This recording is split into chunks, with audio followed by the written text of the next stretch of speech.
Welcome to my educational channel విద్యా ఉద్యోగ సమాచారానికి స్వాగతం.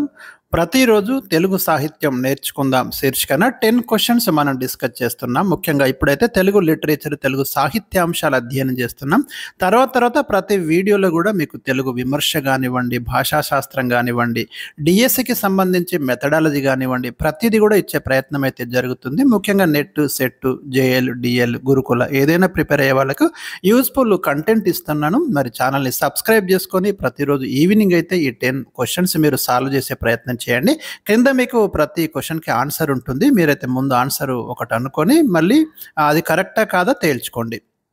ఇక వీడియోని లైక్ చేయండి. క్వశ్చన్ నెంబర్ 1, ఈరోజు నన్నయ్య యుగం డిస్కస్ చేస్తున్నాం మనం. గత 3 వీడియోస్ నుంచి కూడా మీకు వరుసగా ఒక టాపిక్ వైజ్గానే ఇస్తున్నాను.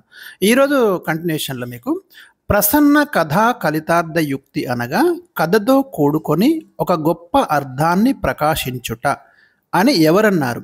నన్నయ్య కవితా లక్షణాలు మనకు 3 ఉన్నాయి.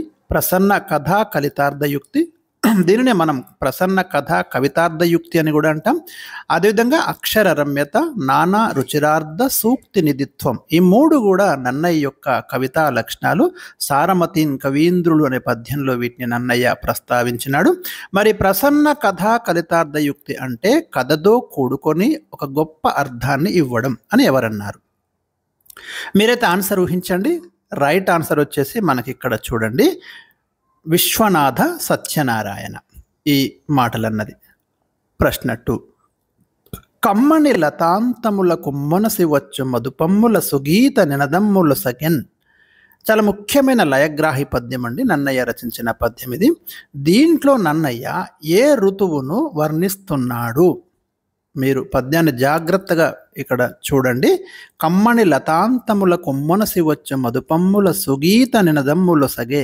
ఈ పద్యంలో నన్నయ్య వర్ణిస్తున్న ఋతువు వచ్చేసి మనకు వసంత ఋతువు అండి.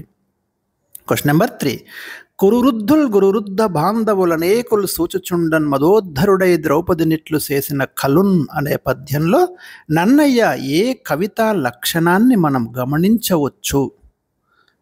ఇది అక్షర రమ్యత అనే కవితా లక్షణాన్ని మనం గమనిస్తాం. ఎందుకంటే ఈ అక్షరాల అల్లిక చూడండి, కురువృద్ధుల్ గురువృద్ధ బాంధవులనేకుల్, ఇది కావ్యం యొక్క బాహ్య స్వరూపానికి సంబంధించినటువంటి లక్షణం అని మీకు గత వీడియోలో కూడా నేను ఎక్స్ప్లెయిన్ చేయడం జరిగింది. ప్రసన్న కథా కలితార్థ యుక్తి ఏమో మనకు కావ్యం యొక్క అంతఃస్వరూపానికి సంబంధించినటువంటి కవితా లక్షణం. ఇక క్వశ్చన్ నెంబర్ 4, నన్నయ్య భాషింతు నన్నయ్య బట్టు మార్గంబున ఉభయ వాక్ప్రౌఢి నొక్కొక్క మాటు అని నన్నయ్యను ఎవరు ప్రశంసించారు? నన్నయ్యను ఉభయ వాక్ప్రౌఢి అని ఎందుకంటున్నారంటే సంస్కృత, ఆంధ్ర భాషలలో కూడా పటిమ కలిగినటువంటి కవి కాబట్టి ఉభయ వాక్ప్రౌఢి అని ఒక కవి నన్నయ్యను ప్రశంసిస్తున్నాడు. మరి ఎవరా కవి అనేది ఇక్కడ ప్రశ్నగా నేను ఇచ్చానండి. ఎందుకంటే ఒక పద్యంలో అంటాడు, వచయింతు వేములవాడ భీమన భంగి నొక్కొక్క మాట అంటూ నన్నయ్య గురించి కూడా చెప్తూ భాషంతో నన్నయ్య బట్టు మార్గంబున నుభయ వాక్ప్రౌఢి నొక్కొక్క మాట అని చెప్తుంటాడు. ఇక్కడ ఆ మాటలన్నది శ్రీనాథుడు కాశీఖండంలో తన కవితా లక్షణాలు చెప్తూ నన్నయ్యలాగా నేను కూడా ఉభయ వాక్ప్రౌఢి లక్షణాన్ని కలిగి ఉంటానని చెప్తున్నాడు. గత కాలము మేలు వచ్చు కాలము కంటెన్ అని ఎవరన్నారు? నన్నయ్య అన్నాడు. ఎందుకంటే నన్నయ్య కవితా లక్షణాలలో మనం గమనిస్తాం, నానా రుచిరార్థ సూక్తి నిధిత్వం, అనేక సూక్తులు మనకు కనిపిస్తాయి. క్వశ్చన్ నెంబర్ 6, నన్నయ్య రచించినట్లు భావిస్తున్న ఇతర రచనలు ఏవి? ఒక ఆంధ్ర మహాభారత అనువాదమే కాకుండా నన్నయ్య రచిస్తున్నట్టు పేర్కొంటున్న రచనలు ఆంధ్ర శబ్ద చింతామణి, ఇదేమో తెలుగు భాషకి సంస్కృతంలో రాసిన వ్యాకరణం, చాముండికా విలాసం, ఇంద్ర విజయం, లక్షణ సారం, ఈ గ్రంథాలైతే నన్నయ్య రచించినట్టుగా పేర్కొంటున్నారు. క్వశ్చన్ నెంబర్ 6, నన్నయ్య తెలుగు భాషకి సంస్కృత శ్లోకాలలో రాసిన వ్యాకరణం ఏది? తెలుగుకు ఇది తొలి వ్యాకరణం, కానీ ఇది సంస్కృత భాషలో రాయబడింది. మీరు గమనించండి, తెలుగులో రాయబడలేదు. ఆంధ్ర శబ్ద చింతామణి, ఇది నన్నయ్య రచన కాకపోవచ్చని చాలామంది అభిప్రాయం. క్వశ్చన్ నెంబర్ 7, రాజరాజ నరేంద్రుడు నందంపూడి అగ్రహారాన్ని ఎవరికి దానమిచ్చాడు? రాజరాజ నరేంద్రుడు ఈ అగ్రహారాన్ని ఎవరికి దానమిచ్చాడు? మీకు ఆప్షన్స్లో నారాయణ భట్టు, నన్నయ్య ఇట్లా ఆప్షన్స్ ఇస్తాడండి. రైట్ ఆన్సర్ వచ్చేసి నారాయణ భట్టుకు ఈ అగ్రహారం ఇవ్వడం జరిగింది. ఆ దాన శాసనాన్ని రాసింది నన్నయ్య. Question number 8.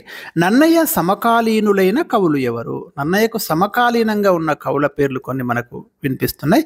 నారాయణ భట్టు, పావులూరి మల్లన, మల్లీయ రేచన, వేములవాడ భీమకవి, అధర్వణాచార్యుడు, వీళ్ళంతా నన్నయ్య సమకాలీనులు అని పేర్కొంటున్నారు. సంస్కృతంలో మహావీరాచార్యులు రచించిన సార సంగ్రహ గణితం తెలుగులోకి అనువదించింది ఎవరు? చాలా ముఖ్యమైన ప్రశ్న అండి ఇది.